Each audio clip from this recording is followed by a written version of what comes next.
You're Locked On Wild. Your daily podcast on the Minnesota Wild. Part of the Locked On Podcast Network. Your team every day.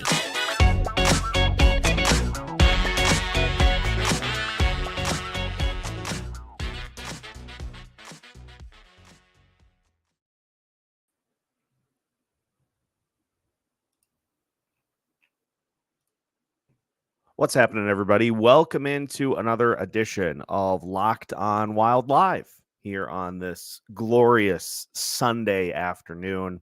Hope you didn't get as thrown off as I did by daylight savings time today.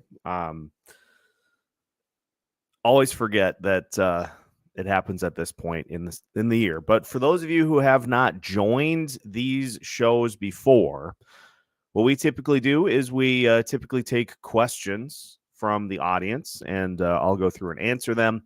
As my schedule allows, we will have some guests on in this spot, but just trying to kind of get in the routine of having live content here on your Sunday to kind of help get you set for the week a little bit. Yeah, Dougie's right with me. Daylight savings time just sucks. Like just go at one time and just keep it consistent throughout the year. Freddie, great start. You may have seen on the Minnesota Wild Instagram account, or at least I did. Huznadinov was at practice in Wild gear, looked great. And so that's the big question: is will he get into the lineup here today? I personally think they're going to give him this first game just to kind of see how things go. I don't think he'll play, but I think it's very possible that we see him as early as Tuesday into the lineup. The Wild host Arizona and Anaheim Tuesday and Thursday, and so it would not surprise me at all. But then again, who knows? Maybe they want to just get him into a game and see where he's at. And see what he's just give him kind of that test of like, hey, here you go. There's no better teacher than practical experience, right? So he could play today. I would just more likely think that it will be against, say, Arizona on Tuesday night. And a good pivot off of that is who in the lineup is Huznadinov going to replace. And if we just look at the potential options that could be coming out of the lineup, here's what I think will happen. I think it's probably going to be Beckman. I don't like that at all because, again, and I know he's been shooting the puck more here recently, but you're still by and large not getting huge impact from Freddie Gaudreau. I would much rather see Gaudreau given a night in the press box and just see what Huznadinov has, because the other part of it too is that I think it needs to be a center. And you're not going to take Eriksson Ek out of the lineup. You're not going to take Rossi out of the lineup. So it's either got to be Gaudreau or Lucchini that come out and give Huznadinov an opportunity. And I don't really want to. I would much rather see Huznadinov paired up with another youngster, say Adam Beckman, who's going to get shots on net. And I'm not a huge fan of it, but I get why they would have Marcus Foligno on that line as kind of the puck battle winner. So I would like to see that combination given an opportunity. I also would like to see at some point, because Huznadinov can also play wing, I'd like to see Rossi, Zuccarello, and Huznadinov get some run together too. So I'd like to see a couple of different line combinations. And honestly, it's probably good for Huznadinov to get some experience playing both. I think that would be a great I think that would be a great development piece for him this year, is if he gets the opportunity to play in both spots. So maybe you just move Hartman down and throw Huznadinov on the wing spot with Rossi and Zuccarello. I'd like to see that. So those would probably be the two spots. I think as far as who comes out of the lineup, it's going to be Beckman or probably Lucchini. I think Shaw has made enough of an impact that I think you leave him in the lineup. And Vinny Lettieri, by and large, has played well considering what he is. So I think it's going to be those two that come out, and that's I think what we can expect based off of how this team has operated since Bill Guerin took over is that it'll be Beckman that comes out.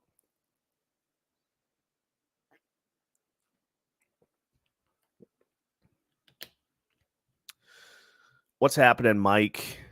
Welcome in.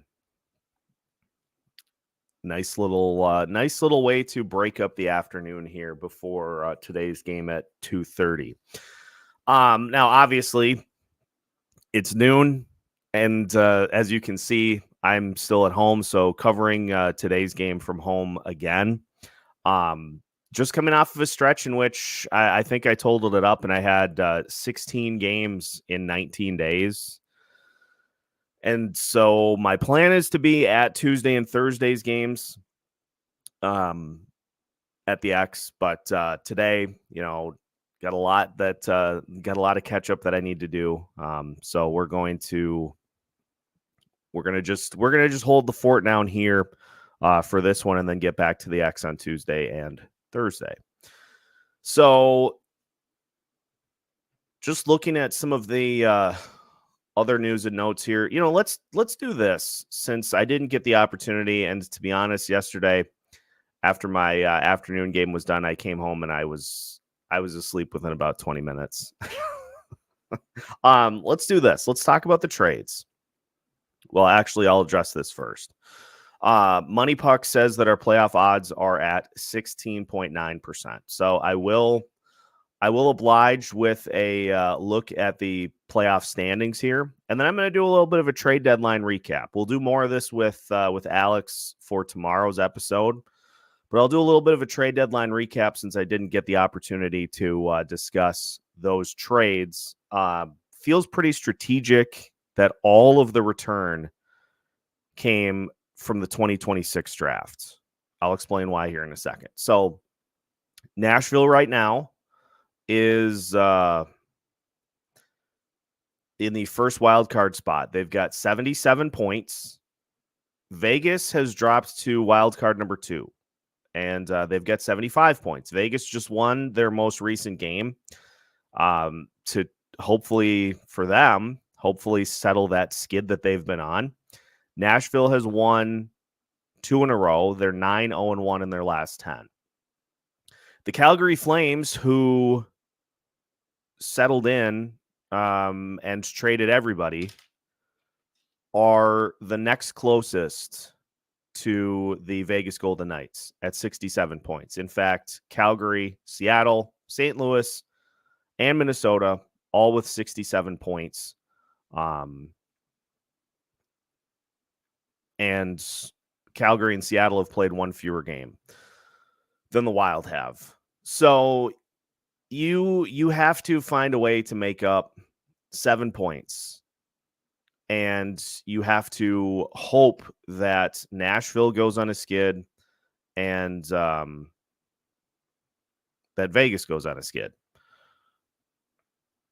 It's tall odds. 16% at this point in the season is, and I know your percentage of making the playoffs goes up a few percentage points each game that you win, but you're in the position right now that you have to get help from others. That's the biggest problem piece here, is that you have to get help from other teams, and you have to essentially rely on them losing to also help you out. So it's it's a tall mountain to climb at this point in the season. And so we'll see what happens here. Let's get to the trades here. Your thoughts on Bill Guerin sending traded players to good landing spots?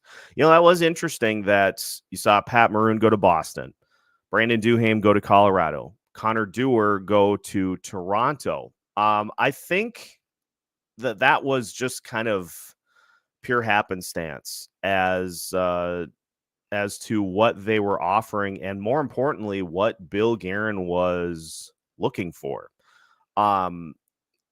Obviously, the return for all three players that were traded came in the same season, came all in 2026, and I'm just scrolling back to find the tweet that laid out what the Wild all have in terms of draft capital for 2026, because they have dual picks in several rounds.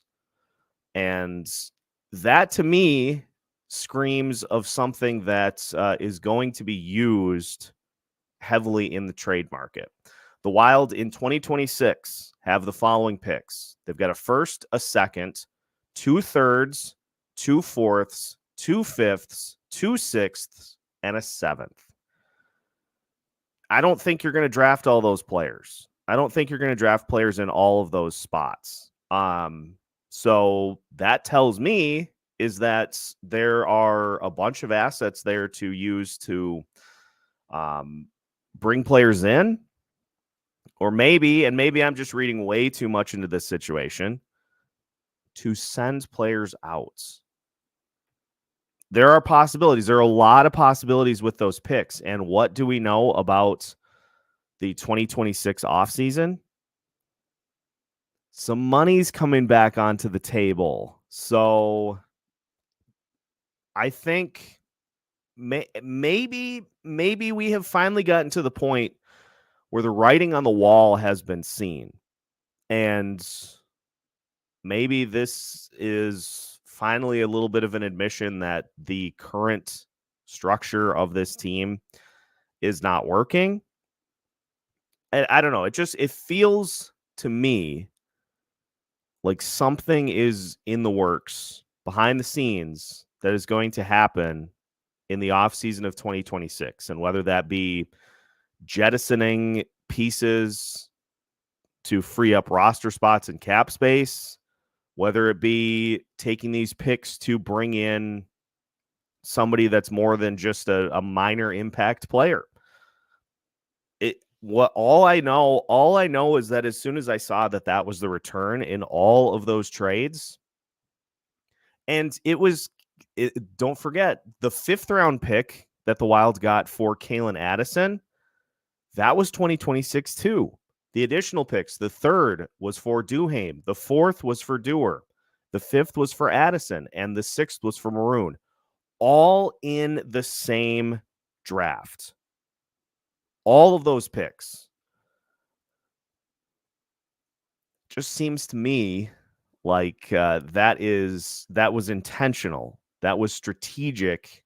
And what it means, I guess we will wait and see. Let's go to some Danila Yurov talk. Great question by John here. And as I'm discussing this, I'll go through because it looks like there have been a few responses to this as well in the comments. So Danila Yurov, the last that I had heard is essentially what Dougie and Dan have both reiterated here, is that according to Russo, Yurov has not signed an extension yet. And the KHL, the team that he plays for, is starting to cut into his minutes a little bit, substantially, to try to put the pressure on of like, hey, if you're not gonna re-up here, you're not gonna play as much as you were. That's how they do it. That's how they do it in the KHL, is they put pressure on you to re-up, and they cut your minutes, and when you re-up, they're like, hey, welcome back, like nothing happens. But the thing here is that since Yurov has not signed his extension, the option still exists for him to come here for next season, and at minimum be with the Iowa Wild. Now, I'm just gonna say it. I'm super concerned about all the talk, especially in Russo's latest article that was more pointed at Philip Gustafson. Super concerned about all the talk of the Iowa Wild just being kind of a mess, to the point that they wonder if Jesper is better served playing up here and kind of cutting his teeth against NHL competition as opposed to having to do everything in front of that team down in Iowa. And I know it's a roster on the younger side, but that's getting kind of concerning that just by and large the Iowa Wild have been, a mess. That's not what you want to hear um, from your minor league system. That's not the kind of stuff that you want to be hearing with so many of those pieces down there that you expect are going to be able to come up and play a role. So that is a little concerning for me as well. Now there were some players that were acquired at the deadline as well, which was kind of a surprise. And so let's just go back to the trades. The picks were one thing, but a couple of players, including Nick Patan, being dealt at the deadline too. That was a little bit of a surprise, at least from my perspective. Here's how all the trades played out. So obviously you traded Duhaime to the Avs for the 2026 third. You trade Nick Patan for a prospect called Turner Elson. And if I pull up Elson's page, he's a 31-year-old and is mostly, if I go to his player page, mostly an AHL guy. He's got 12 points in 38 games for the Hartford Wolfpack. He can be a 15, 20 goal guy in the AHL, but really has not had a ton of NHL time. And so getting a guy in Elson, this screams he's coming in to play at the AHL level to fill a spot there with the assumption that somebody is going to get called up or somebody's going to stay up for this team down the stretch. For Pat Maroon, you get the 2026 sixth round pick, which is conditional if Maroon plays in one playoff game. Pretty easy condition.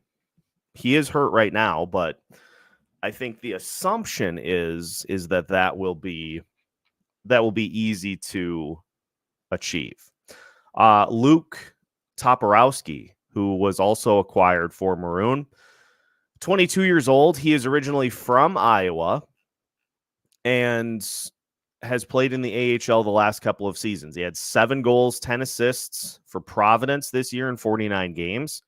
He had 15 goals last year. He played in the WHL in 2021-2022, and he had 35 combined goals in 49 games there. So Toporowski's got some scoring ability, and is 5'11", 179. So I would imagine he will start at the AHL level, but an intriguing prospect with some goal scoring ability himself that the Wild can add to their prospect pool.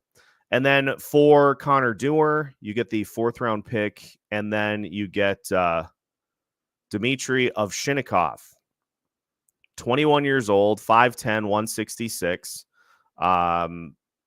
In the KHL last year, had 5 goals, 8 assists, 13 total points in 68 games. Ovchynnikov is a left wing, and he played with the Toronto Marlies this season. 7 goals, 3 assists, so 10 points in 20 games. So just looking too, there are some comments here about Ovchynnikov, most notably. Where'd that comment go? A little digging on Ovchynnikov could develop into another doer. I think that's exactly what the Wild are hoping for, is that you get somebody that can give you a similar role. He is only 21, so there's opportunity for him to develop. I would imagine he'll be in Iowa for next season. Beyond that, anybody's guess. And so you get a couple of prospects in Toporowski and Ovchynnikov that you can throw into your system and see if they result, see if they turn into anything. And honestly, with as young as the Iowa Wild roster is, you get a guy in Turner Elson who is 31 that can be kind of a mentor to all these young guys. That just like that is probably that's 100% what the Wild acquired him for, was just to be able to be kind of a voice in that room for that Iowa Wild team. So I'm fine with that too. Honestly, the fact that the Wild got a couple of prospects for these guys, to at least see if they can amount to something is good. And again, it was a strategic play, I think, by Bill Guerin to get all of these assets for 2026. He wants to have a full arsenal to work with to make some moves once that Parise and Suter money is available to spend.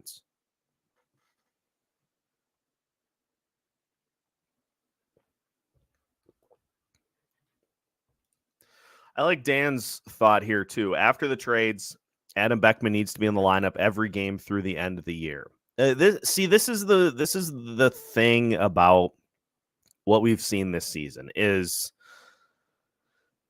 there have been no shortage of players, but it's been 2 in particular that have just not pulled their weight in the lineup on regular occasions.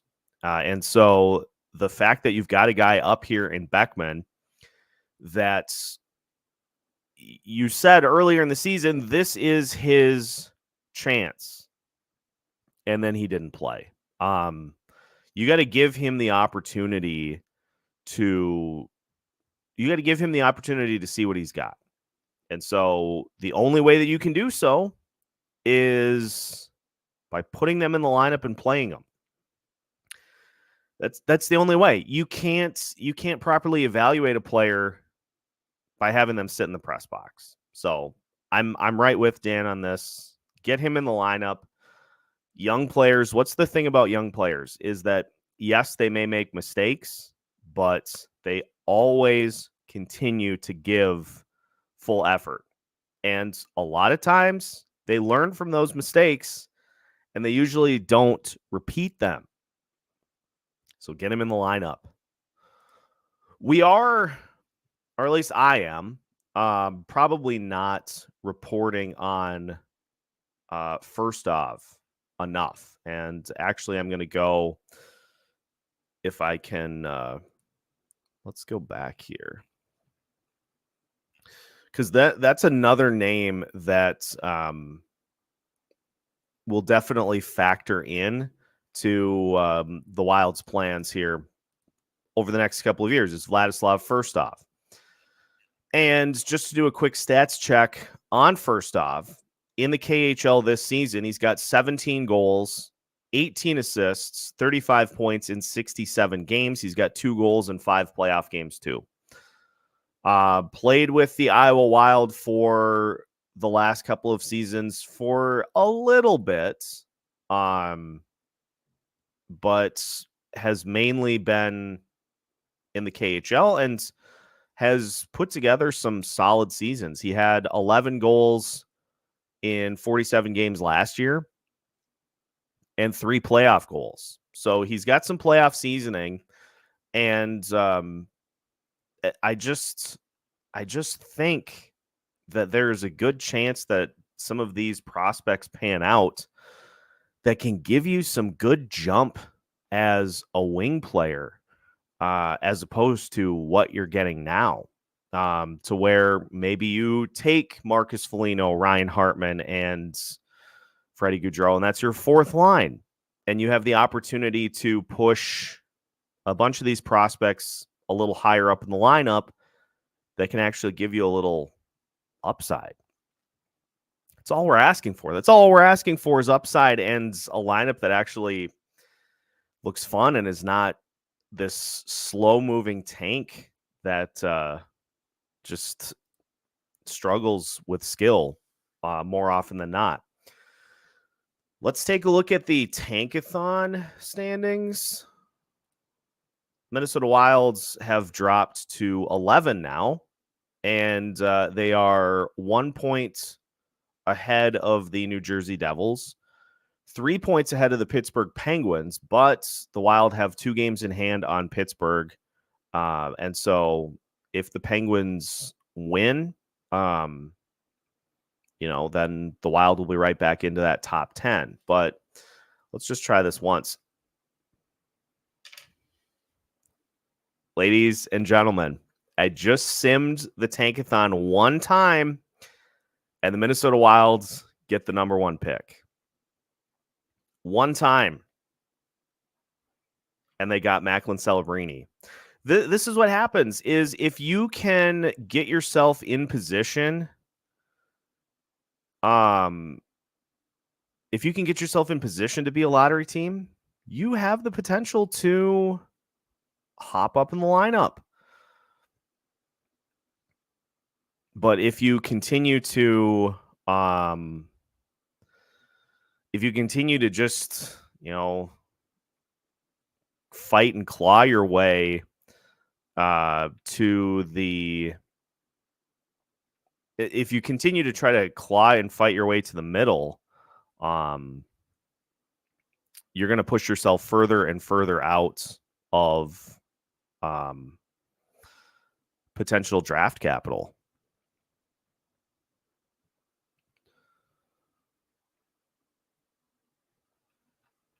Denny has made it. Yeah, everybody, the daylight savings time just threw a complete wrench into my day.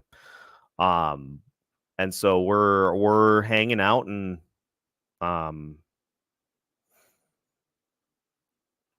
we're having a good time.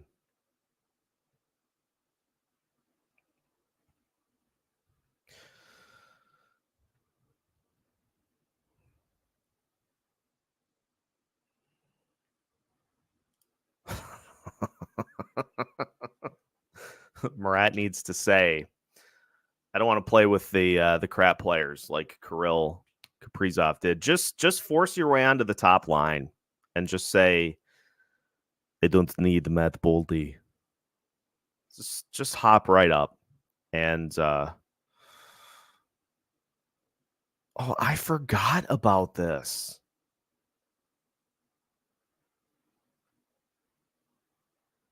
I forgot about the first off thing. I'm gonna have to look into that a little bit here, into that situation. Denny doing the Lord's work here. 4 hockey pundits that'll be coming on the show this spring, and once we get to the off season, these shows will have way more of a town hall feel to them. It's just everybody's busy at this point in the season, and so we once the season has exhaled and breathed its last, once all the other teams are going through the postseason, then that's when we'll really light it up with the Sunday shows. I am not gonna lie. I had kind of the let's catch up on the sleep yesterday, and I feel great now that I finally had a chance to catch up. The just long stretch of days will officially be done come Monday. And so then Tuesday and Thursday, I'll be at the X, and we'll be back to just normal going forward here for the rest of the season, which is just amazing. Kaprizov, Eriksson, Boldy, Ugrin, Celebrini, Rossi would be a fun top 6 next season. Again, if you continue to try to win these games, and look, you don't have to. So let me correct myself on that statement. You can try to win and still have what happened against the Colorado Avalanche, where you come up just short. I think we will all agree the battle and the compete in that game against the Avs was really good. But it also leads to questions as to why there have been so many other games in which it hasn't been. The Ducks, the Sharks, the Buffalo Sabres, just so many inexplicable losses this season that will and have ultimately cost you in the end. And you can play and compete, but give the young players a chance. Like if we are committed to this, finding a standard of excellence, and committed to a standard of excellence like we talked about the other night, you need to evaluate what you have in your system so that you can see going into next year, okay, these are the guys that can play. These are the 3 or 4 players that we have in the system that have shown intrigue. We got to get them in the lineup. You got to give them opportunities. Give them a shot to see where they're at. It's like in the NFL when you have a rookie quarterback. When you have a rookie quarterback, you throw them in for a game just to see where they're at because you don't really get an opportunity to evaluate if they're just sitting and holding the clipboard. Get them in the game, see where they're at, gives them a taste to see what playing at the NHL level is like, so that they can then use that as motivation going forward.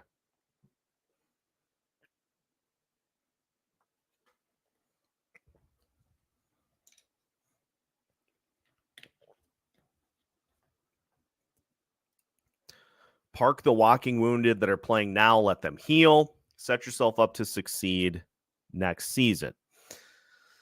There are, I would venture to guess there are a couple of players at least that are playing through injuries right now. And that's something that you do when you are in it to win it, committed to winning at all costs. It ends up costing you. That's why they say win at all costs. It is for those players' best interests if they are gutting it through. And look, I mentioned this the other day on the Brock Faber train. Obviously, he's right in the thick of the fight for the Calder Trophy with Connor Bedard. And so sitting him would not give him the opportunity to continue that fight. But you don't have to throw him out there for 30 minutes a night. You don't have to wear him down that way. Like, he can still play just, 22 to 24 minutes a night. And I know time on ice is largely variable depending on if you go to the box a bunch of times or you're on the penalty kill, but cut a little bit of his even strength time, his 5-on-5 time out of the lineup. And Just roll with give Declan Chisholm some more minutes. Murat is a definite third line center weapon and penalty kill beast. The face blocked shot shows that he is hardcore. I'm not going to be surprised if we don't see Kuznetsov get some penalty kill time when he's here. I think that was part of the reason that Dewar and Duhaime were viewed as expendable, was getting some opportunities to play in other spots other than just playing at even strength. Denny is going to fire up his own podcast as a assistance point for Locked On Wild. For those that are interested, I am personally excited to see this play out, and so if you are as well, stay tuned. We'll I'm sure get this rolling. Get this rolling here before too long. I think Faber's playing hurts. I agree. I think it popped up out of nowhere that I forget exactly what game it was, but Faber was a game time decision, and we're like, oh, okay. And I think he's been playing with that ever since, which is why some of those, 30 minutes, because you have to win. You have to win the game. That's the stuff that kind of gets detrimental. So just cut him back to like 20, 22, 24. He still can be effective. He still can give you a good player. Yeah, just spread those minutes around. Imagine if we get that 6'7" Silyev in the draft. I would love to see the Wild get a top defenseman in this draft. I think it is vital that they do, because you have a bunch of defensive prospects right now in Carson Lambos, Ryan O'Rourke, Jack Pertz. You've got some of these defensive prospects, but I think the reason that we have seen the likes of John Merrill and Alex Goligoski kept as much as they have been is because those guys don't appear to be ready. Damon Hunt is the only player that I cannot defend why he's not in the lineup. That's the only one that I cannot make that call for. But Lambos, Masters, Pert, I would say is probably a little ways off still, but Lambos and Masters, they do not look ready at this point.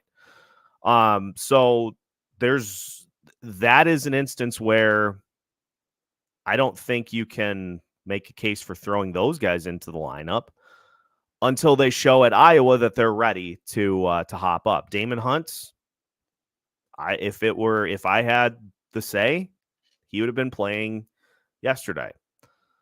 So it is ultimately about a player showing that they are ready for that next step. And that's why I think we need to get at least one more top end. And if you draft somewhere, in that 10 and up range, you're going to get one of those guys.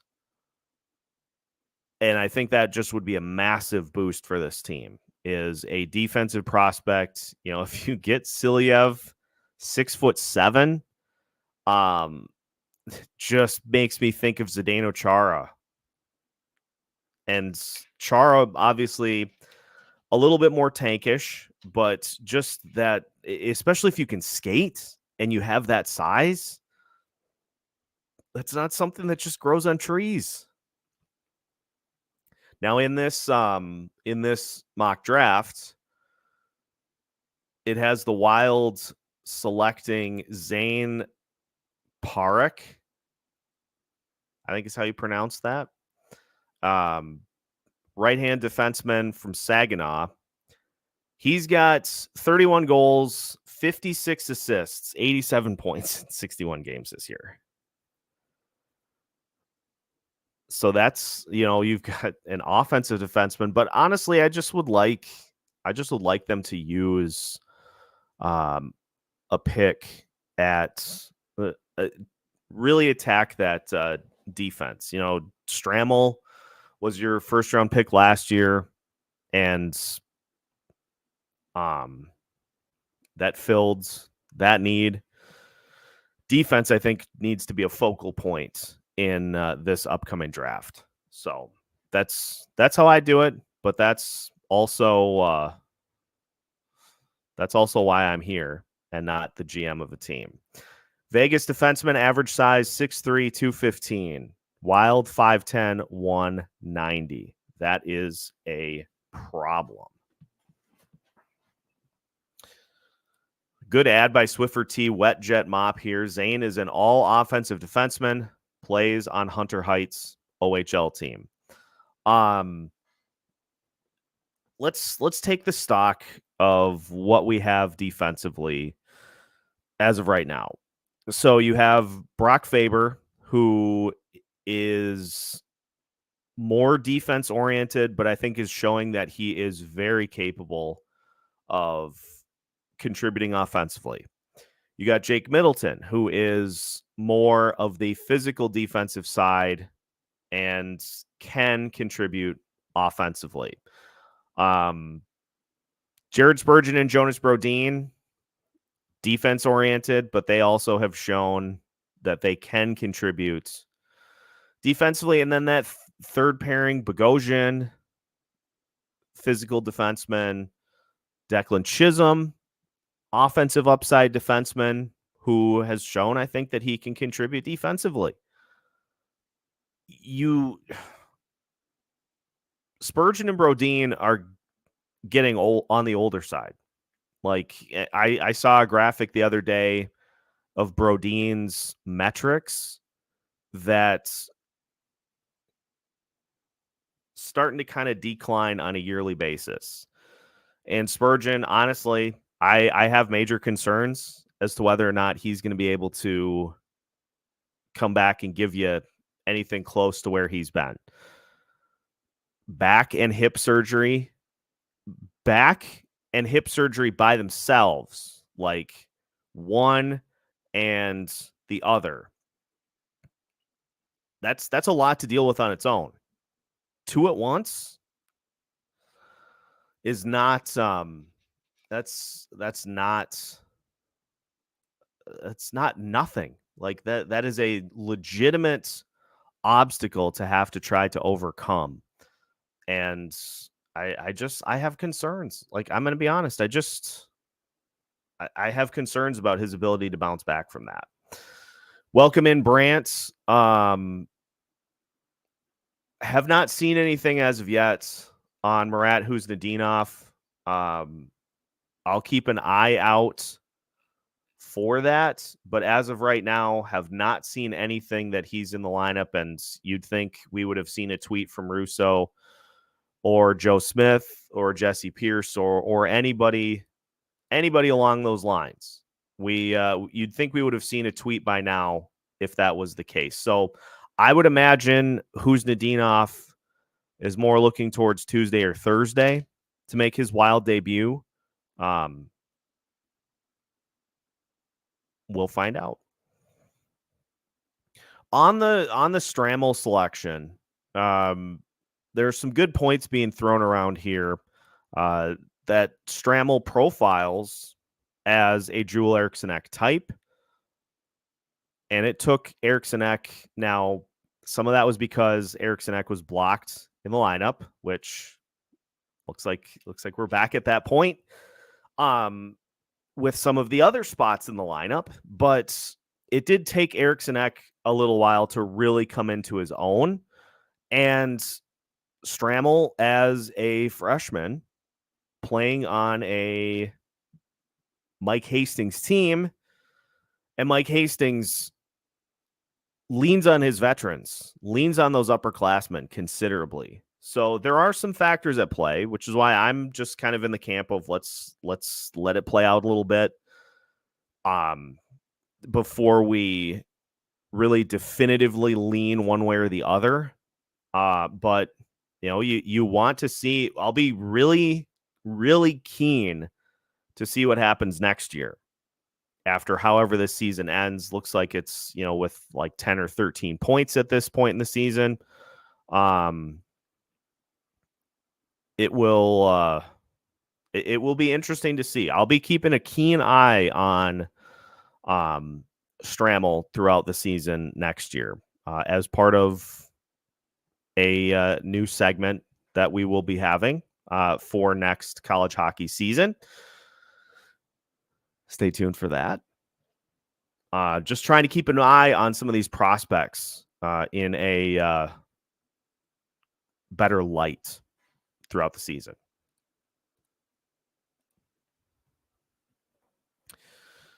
Let's look at today's matchup a little bit. Nashville Predators. We know them well. The Wild have played them a few times this season. Obviously, as a division rival. If you're on the playoff side, this is a game you have to have. People keep saying these are important games, but they're not like must win. Stop. They are must win if you're on that train. For me personally, I just would like to see not what we saw the last time the Wild played the Blues or the Predators, where they got their teeth kicked in 6-1. I am perfectly fine if this is a competitive game that here we go with the ESPN pop-up ads again. If this is a game that the Wild lose but are competitive in, that's I think the thing that I just would like to see the rest of the season is be competitive. Like, this team is very clearly limited by a few different factors.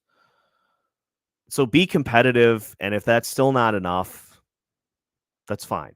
But I just, so many of these big games just get blown out and run off the ice. That's not great. So be competitive. If that's still not enough to beat the Predators, so be it. And stop taking the penalties. This may be one of the most irritating things about this team over the last couple of seasons is that the special teams, the penalty kill especially, has over the last few years really not been that good. Last year they got bailed out by the goalies making a bunch of saves. This year the goalies have not made as many saves, but you continue to be one of the top 5 penalized teams in the league. That I think is the thing that's far more worrisome. The penalty kill getting exposed is a byproduct of the fact that this team just continues to take penalties, and this is 100% it. Taking penalties is a sign of a lack of skill and speed. You're out of position, and then you take a stick penalty or a holding penalty or any of those penalties that you make to compensate for being in a bad spot. That's the stuff that drives you nuts. And those are a wide, if you're going to get a penalty for roughing or for fighting, I could care less, because that at least is serving a purpose. But it's these interference penalties, it's these holding penalties, the tripping, the slashing, all these penalties that are just so just so avoidable. That's the stuff that drives me nuts. I have taken this same train of thought with that draft just to try to kind of better tweak it in my own head. So I like Kieran's point here. I just view Riley Heidt as the first round selection. Riley Heidt is leading the WHL in points, is just an unreal talent. And so that's your first round pick. Stramel, look, Stramel was a player that the Wilds obviously rated very high. And so they wanted to go get him. The fact that they got Riley Heidt in the second round in the Jordan Greenway trade, by the way, that is the second round pick that the Wild used to select Riley Heidt. Thank you, Jordan Greenway, for showing up late to team meetings for the game against the St. Louis Blues and getting yourself traded. Worked out pretty good, I think, for the Minnesota Wild. So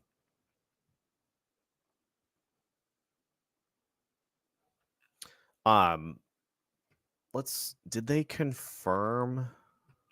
I just want to see if they confirmed starting goalies for today yet. Of course not. So I guess we'll wait and see as to who's in net. I would imagine it'll be Fleury again, but how do you really know? Because Gustafson played really well against the Avs,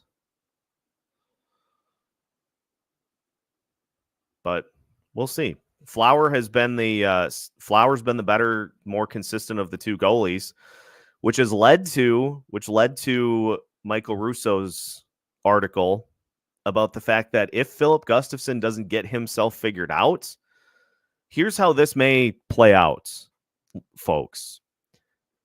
In Russo's article, he said that the coaching staff has been frustrated by Philip Gustafson's inconsistencies this season. I'm glad it's not just the coaching staff, because how many times have we been saying that throughout the season, that the inconsistencies are just maddening? Russo floated that if Gustafson doesn't get it figured out, Bill Guerin may opt to shop Gustafson this offseason and go Marc-Andre Fleury and Jesper Wallstedt next year. That is becoming, I think, more and more of a likely scenario, because Gustafson signed to his AAV is pretty middle of the pack for goalies. And you've got teams like the New Jersey Devils who are desperately trying to acquire a starting goalie. They've been after Jacob Markstrom for pretty much the entire season. And let's say the Calgary Flames decide we don't really want to part with Jacob Markstrom.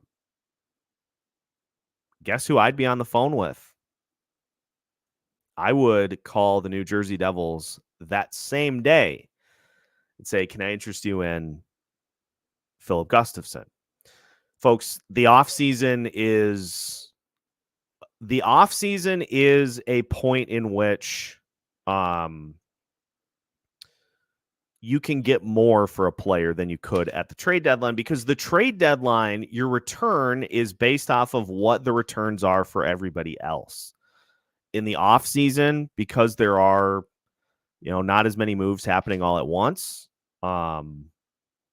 you have a better opportunity to get a bigger haul. And Gustafson is signed for next year and the year after. So you've got 2 years of control at $3.5-ish million AAV. So, and the fact that he's 25, 26, there's something there. He just is. It's just the inconsistencies have been pretty notable. And I've talked about it too this year. I think the league has a tell on Gustafsson, and he's had some good starts this year, which tells you he's trying to kind of work through it. But honestly, muscle memory is a lot harder to shake than simply working on things throughout the season. So that could be it. That could be part of the reason, is that he's trying to work through some of these tells. And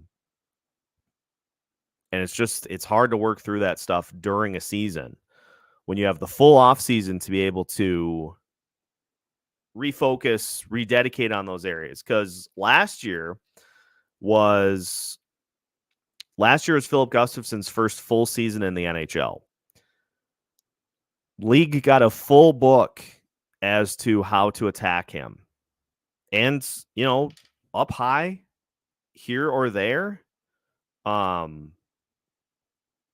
that's the area that Gustafsson, I think, needs the most improvement.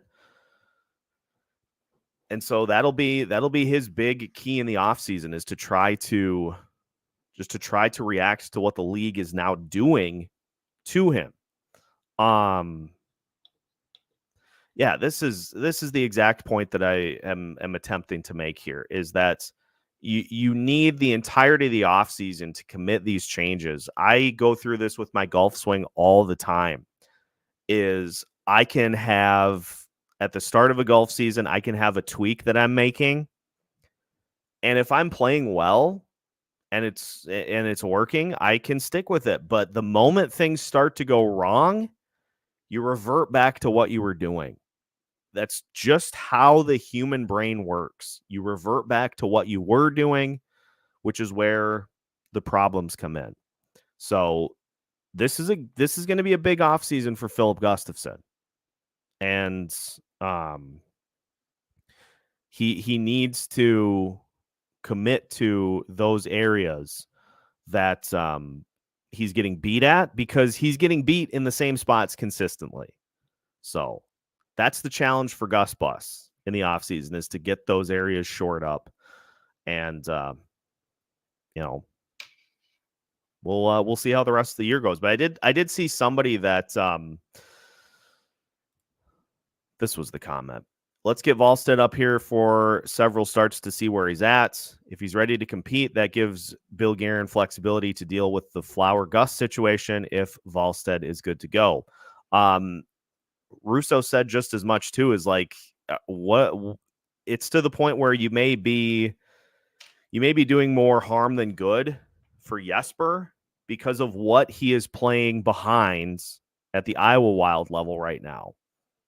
And that was a situation early on in the season where we said, let's keep Volstead down in Iowa for the whole season. Allow him the opportunity to just do his thing and not really change that plan. But what do we know about plans? Plans are subject to change. And there's been a lot of change this year. So I think my line of thinking is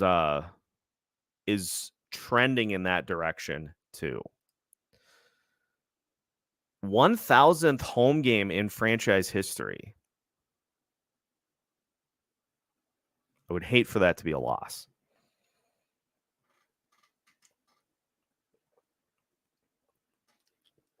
But again, it likely is going to be against this Nashville team. Also with Volstead, he will also need to know what he needs to improve during the offseason as well. I think getting him up here for some games is a good idea. This is a great point by Amanda. Very great point. That's the important part about getting all of these prospects some games in the rest of the season. You give them an opportunity to check where they're at compared to NHL speed and style of play. Then that gives them an idea of some things that they need to work on the rest of the way and in the off season to get themselves in a position to be more full-time NHL contributors. Volstead, Damon Hunt, you know, those guys need to get the opportunities to see what they need to do to make the jump. The season is over. Time for the kids. Let's see what we have. Because if all these draft picks lined up for 2026, for the offseason in which the Wilds get a majority of that Parise Suter money back, it would sure be nice to know exactly where you need to spend it if some of your prospects end up panning out. But you don't know unless you give them an opportunity to see what they have. Jesper's stats, 2.79 goals against average, a 906 save percentage, 16-16, 2-2. He has proven himself in Iowa. He has those stats playing behind the absolute dumpster of a team in the Iowa Wilds. Yeah, he has been playing in front behind some interesting lineups to say the least. Still don't understand the Bogosian signing. So to my earlier point on Jared Spurgeon, honestly, I think the fact that Bogosian was signed without trade protection tells me that he's an insurance policy, essentially, for Jared Spurgeon not being ready to go to start the season, because Alex Goligoski's spot in the lineup is going to be freed up. Dakota Mermis is an unrestricted free agent at the end of this season. I'm sure the Wild would love to get him back in the organization. But the fact that he's played at the NHL level this season quite a bit and has been pretty good, he may end up being signed by a different organization. So those two spots will be open. I don't see a scenario in which John Merrill is back, honestly. Like, just as much as he has drawn the ire of fans, hasn't played as consistently here this season. It just feels like we're heading towards a fresh start opportunity there. So that's 3 spots on D that are going to be open next season. And so Damon Hunt could take one of those. The hope is that Jared Spurgeon is ready to contribute. But again, I can't rely on that. And that's assuming that nobody gets hurt next year. That's assuming nobody suffers injuries. So I see Damon Hunt playing a ton next year, whether it be him being a regular or, riding the call-up train. But like Russo said this recently a handful of times. There is a lack of depth. There's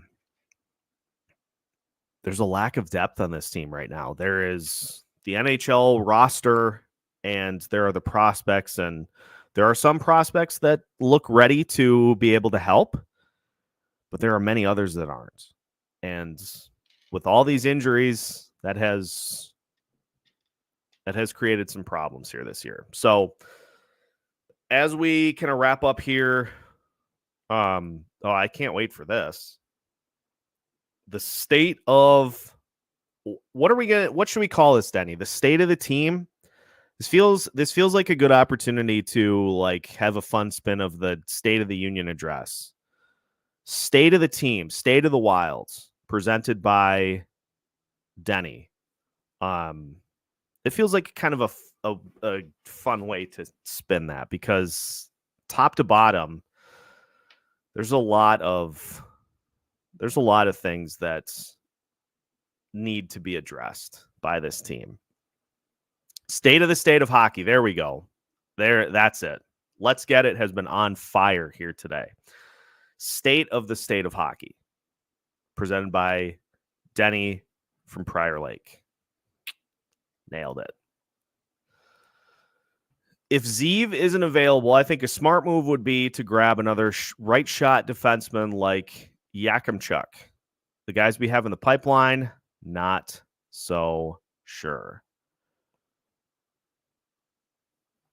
Yeah, I'm right with you. I would love a D prospect that you can put at the top of the list as like a pretty surefire. And those top 10 picks, there's just a more likely chance of them helping you out more quickly than prospects lower in the draft. And here's the other funny thing too. I had this thought the other day, and I'll throw this at the audience as we kind of start to wrap up. Having Judd Brackett is great, to make picks in the bottom portion of the draft. But we've seen it from the likes of the Vegas Golden Knights and from the Colorado Avalanche and from the Tampa Bay Lightning. And I know the Lightning are kind of on the end of their competitive run. Those teams hardly ever draft in the first. Once your competitive window opens, draft picks are ammunition to add what you need to your bottom six, to your bottom pairing on D, and to build around your core. So it's great to have Judd Brackett right now to stack the prospect pool. But Judd Brackett's going to come in much more handy when the Wild have fewer picks to work with. Does that make sense? Like when this Wild team, like when their window of contention is full open and you are pulling in different players to build to your core, and you've got I don't know, a third round pick and a couple of fifths or whatever. You don't have a ton to work with. That's where I think a guy like Judd Brackett shines even brighter, because you're looking for guys that can make an impact in a limited capacity. And I feel like he's going to get a chance to shine even more once this team is in full contend mode. I don't think that made any sense. I hope it did. But